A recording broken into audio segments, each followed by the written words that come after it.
At 1 in the morning on December 5th, 2022, humanity did something it had only ever imagined. We recreated a piece of sun on Earth. Inside a cavernous chamber at the National Ignition Facility, 192 lasers fired at a target no bigger than a peppercorn.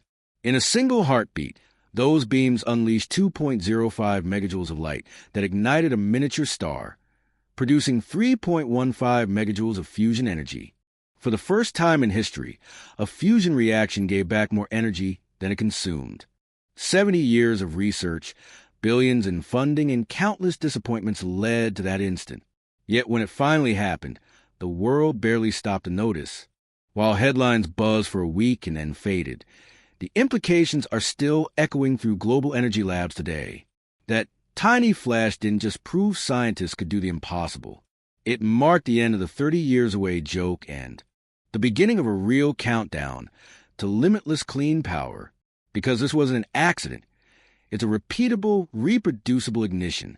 In the months since, those same lasers have achieved ever higher gains, up to a 136% energy surplus, each shot bringing us closer to the moment fusion leaves the lab and lights your city.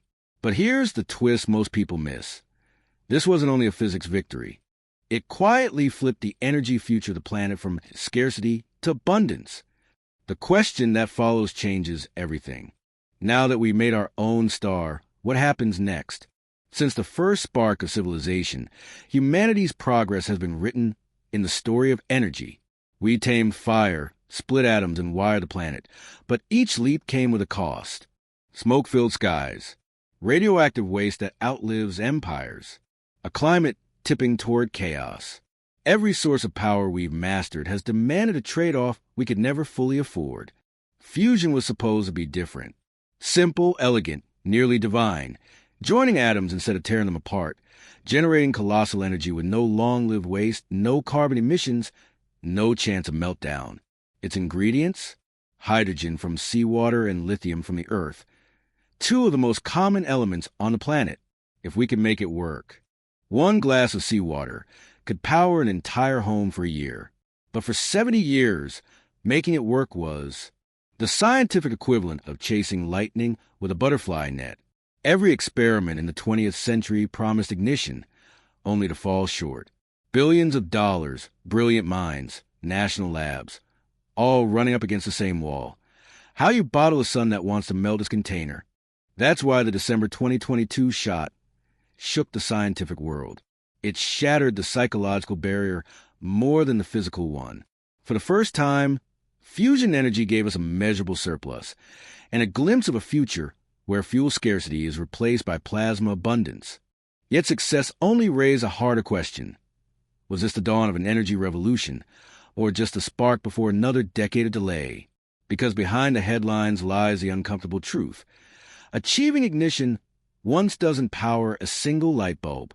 Turning that flash into a working grid system is humanity's next moonshot. And to understand why, we have to open the fusion chamber itself, to see how the star was reborn on Earth, and why repeating at scale might be the hardest engineering puzzle ever attempted. So, how do you actually recreate a star? Fusion is nature's favorite trick. Push light atomic nuclei close enough to merge, and they release staggering energy. Every sunrise is proof of that process in motion. The challenge has always been containment. Holding a plasma at over 100 million degrees, 7 times hotter than the sun's core, without melting the machine that holds it. At the National Ignition Facility, scientists solved part of that puzzle with precision and patience. Instead of a magnetic bottle like a tokamak, they used inertia itself as a container. 192 lasers, each the size of a semi-trailer, converge on a gold cylinder smaller than your finger. The gold, called a hole realm, converts those lasers into an ultra-bright flash of X-rays that slam into a tiny sphere of frozen hydrogen isotopes. In the blink of a microsecond, the sphere implodes, driving pressures hundreds of billions of times higher than Earth's atmosphere and temperatures topping 100 million degrees C. For a few nanoseconds, that miniature plasma becomes self-heating.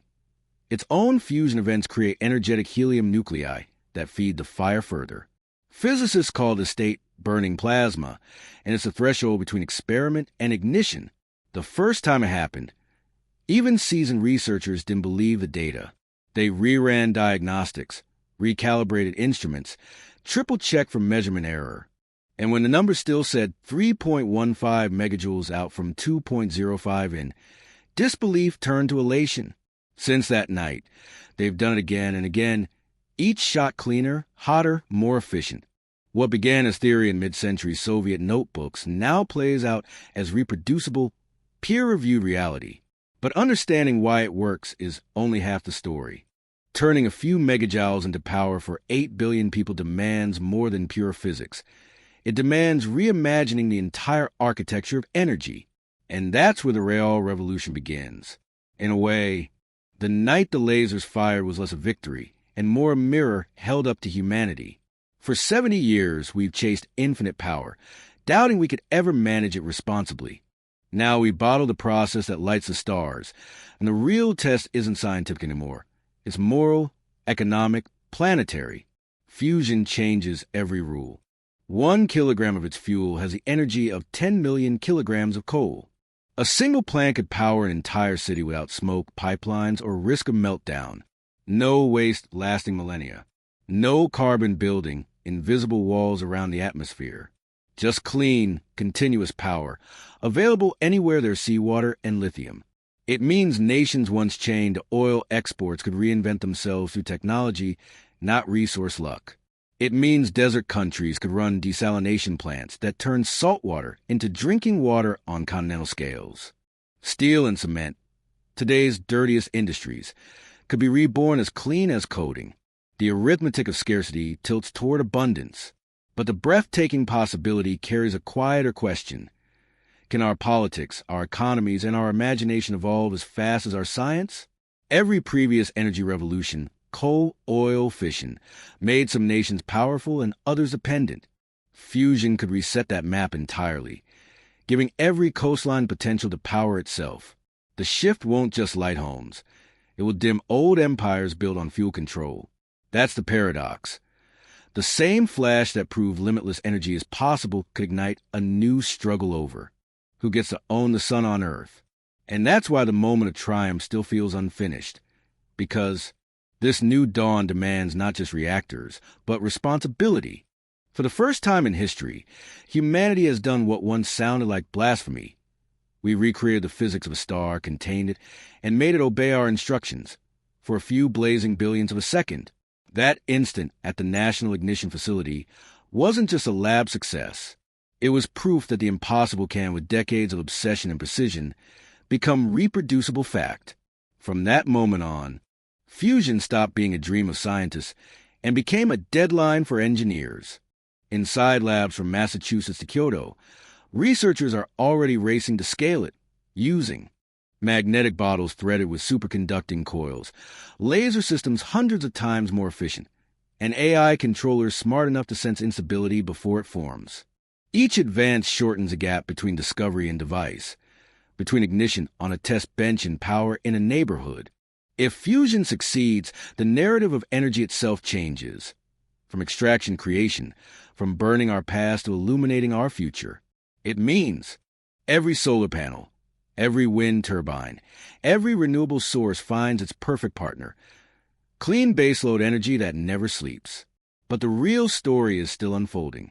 The next video, the billion-dollar race to own the sun, dives into the companies, nations, and investors fighting to control this newborn industry. Because in this new era, power won't come from oil wells or coal seams. It will come from whoever learns first to mass-produce stars. The ignition has already happened. The countdown now belongs to us.